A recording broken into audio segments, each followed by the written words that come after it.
Okay, so here's my custom made stove jack out of a silicone baking pan. All right, here's my tent. You can see the stove jack there. Let's get this thing lit up. See how it does. Hopefully I don't burn down my tent like I did before.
Again, the goal is to not burn down the tent.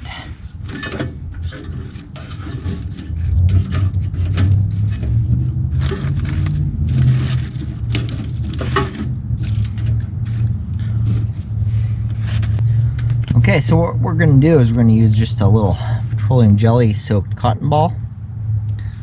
Makes it nice and easy to get this guy going. Not hard, and a lighter.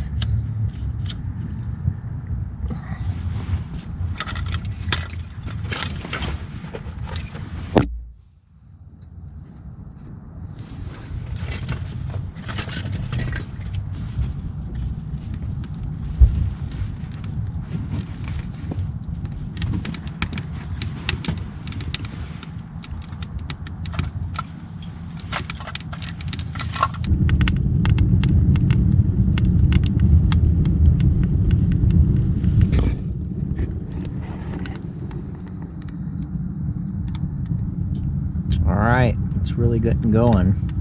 I can feel the heat coming off of it. This is where we had the problem last time, where the stovepipe contacted the tent itself. Right now I have a stove jack in place made out of a silicone baking sheet. It's not a real stove jack. It's a homemade one. I just bought a silicone baking sheet off of Amazon, and we'll just see how that works. I will tell you, I'm a little nervous. Last time I fired this bad boy up, I smelled some smells that were a little synthetic, and I assumed most of that was having to do with the paint burning off the stove. So I put a new coat of paint on here, high heat paint. But I'm also concerned that up there we've got some singeing silicone. We'll see. We'll find out. As I mentioned earlier, my buddy Chris sent me some welding blanket, and it's made out of fiberglass, and it might be a little bit more fireproof. So just got that the other day, so we might have to replace this silicone sheet with that welding blanket.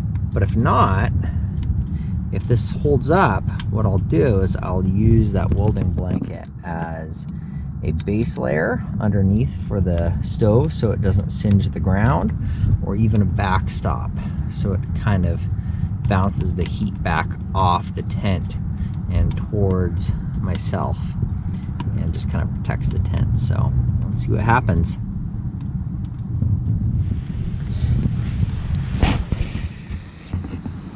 All right, let's take a look out here. That is the silicone edges up against the stove jack. I can tell you it is warm. It is really warm. I don't see any evidence of it singeing, but then again, this is a silicone baking sheet. I know it's designed to go up to at least 500 degrees. One thing to note is I ran out of Velcro, so I wasn't able to sew Velcro on the bottom part of the sheet or the tent. I'm gonna have to get some more and Velcro that in order to make this more snow and waterproof. But so far, not too bad.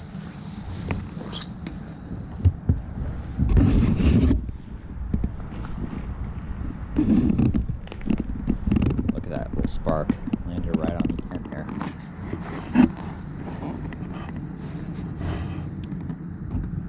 Doesn't seem to have harmed it at all.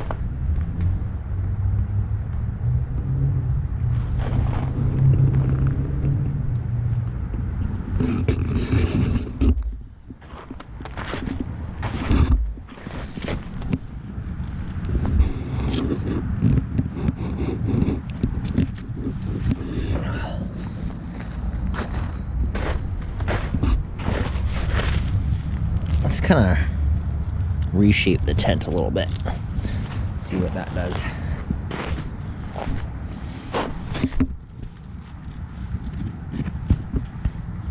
Just a little bit.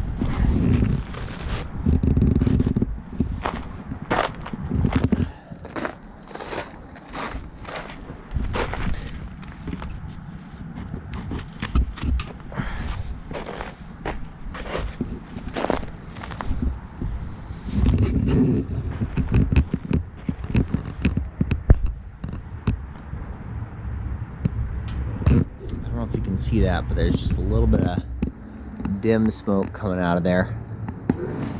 Looks like it's burning fairly efficiently. Oh my gosh, it's so warm in here. In general, I feel like when the smoke isn't too dark, too foggy, when it's really clear, I feel like that's a good burn. A burn that's efficient and not a lot of pollution in it.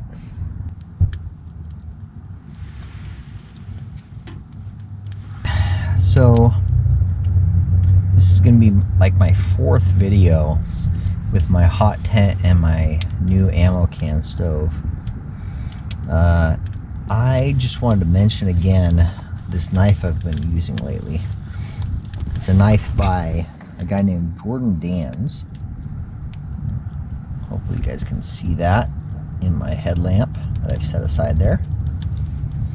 So it's a Nesmik style knife, meaning that the shape of the blade and the grind is similar to Nesmik's famous knife as set out in his camping and woodcraft book.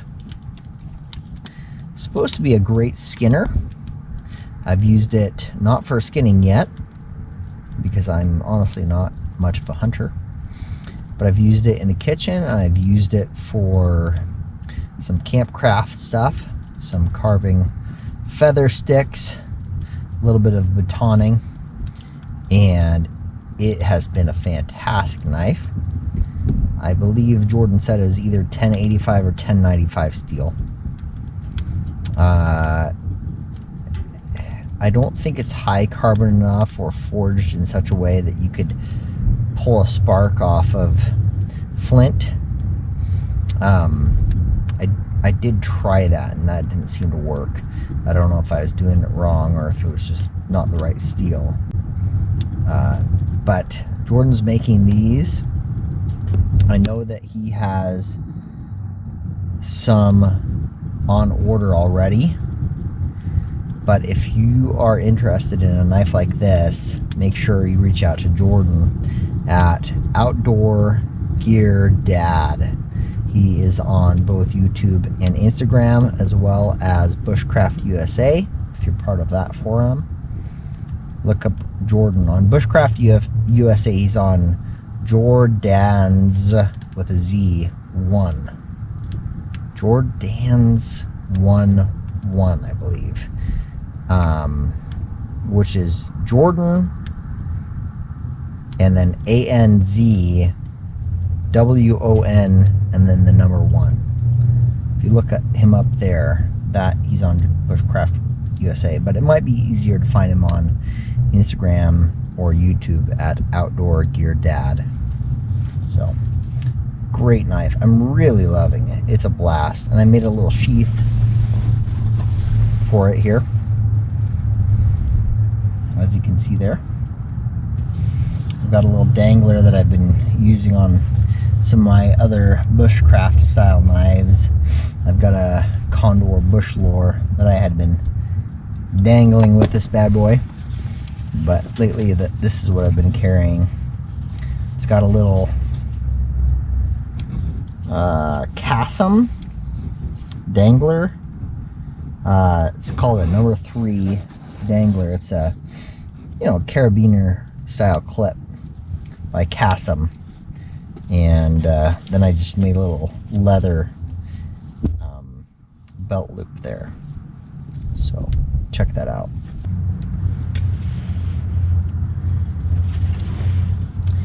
Well guys, this is working a lot better than last time. If you watched my last video, you see that I practically burned down my tent. And the fact that I'm not burning down my tent this time is pretty dang exciting. The stove jack up here, as you can see right there, seems to be working really well. Just a little bit of a gap back there, enough that like everywhere that the stove pipe is contacting the jack is perfect, and it just is not seeming to damage it at all. I would feel comfortable burning this maybe all night. Honestly, I don't think I would be able to, just because the stove is so small. It's a small wood stove, and my experience with it is it burns out in about 45 minutes, maybe an hour, with really good hardwood. So I don't think you could burn it all night, but I don't think I'd be super worried about it like this. And the fact that this Polish Lavu is a canvas tent makes me not worried so much. Honestly, I'd be more worried with a synthetic tent, just because canvas is not going to burn down and adhere molten plastic to your skin. Canvas is going to burn up and become nothing, just like char cloth, and not hold the same heat that molten plastic would.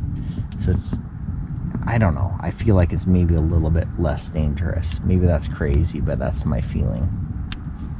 But so far, like, I just feel like it's not really doing anything too dangerous. Let's feel this silicone here. That's like cool to the touch. That's crazy.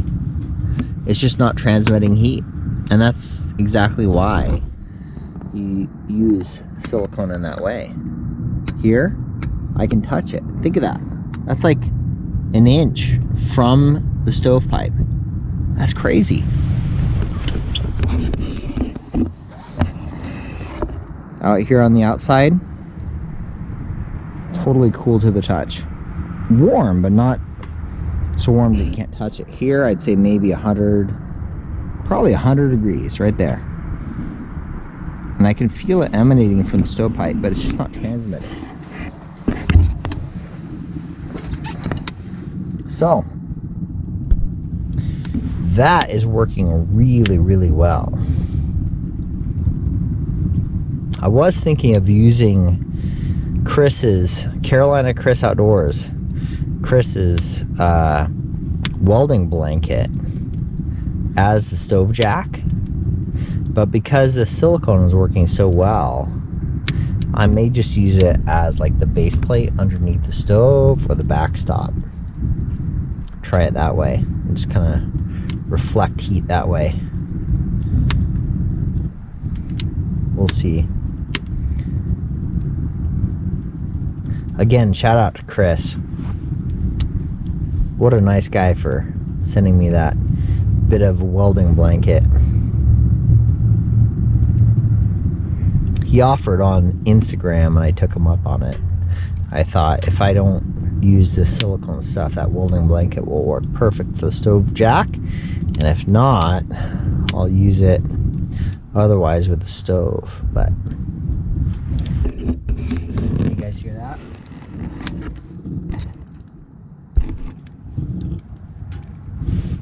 It's sucking air, man.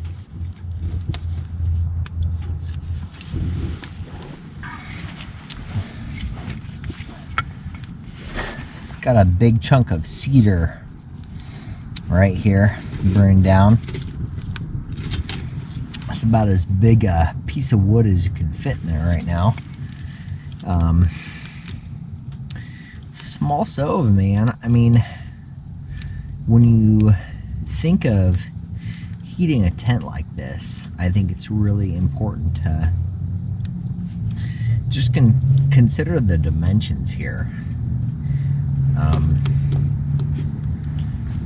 You're not going to get a piece much bigger than this, and when you have really knotty wood like Eastern red cedar here in the Great Plains, it gets really knotty. Not long and tall and lean like a lodgepole pine or something like that, or a Western red cedar, which is I want to say it's a cypress. This is stunted and knotty and bushy, and that's hard to cut into slim little slivers. And so when you deal with a piece like this,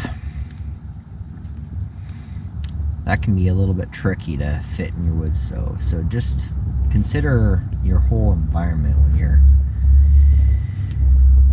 setting up a hot tent like this.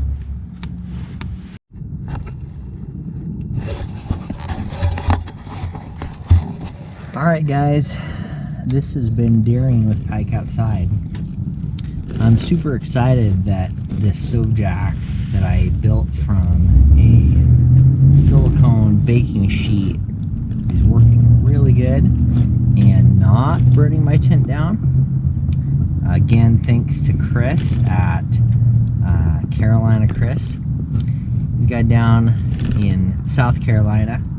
He's got a pretty decent sized YouTube channel. He's a really nice guy, and he sent me a fiberglass welding sheet to help me with my hot tent stove here. I still plan on using that. I haven't used it here tonight, but my plan is to use it as a backdrop or a base plate for my hot tent stove here.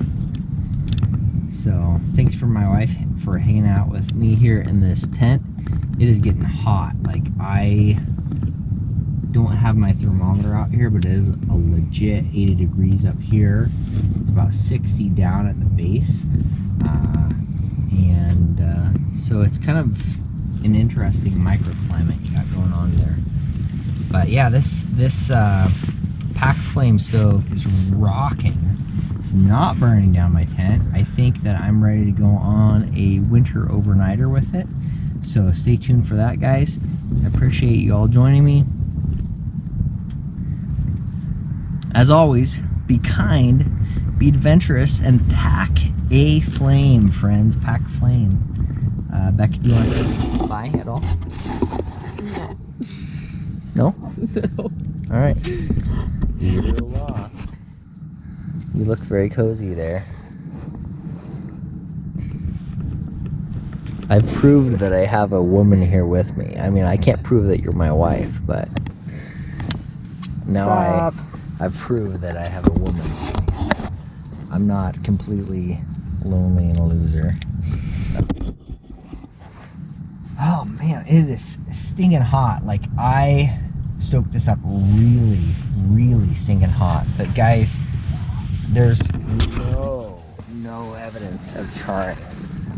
Oh my gosh, it's like 150 degrees over here. It is hot, and there's just zero evidence of the silicone being damaged at all. So that is really, really good. I feel like we're making progress here. I feel like I've redeemed myself from my stove burning down or my tent burning down earlier, so that's good.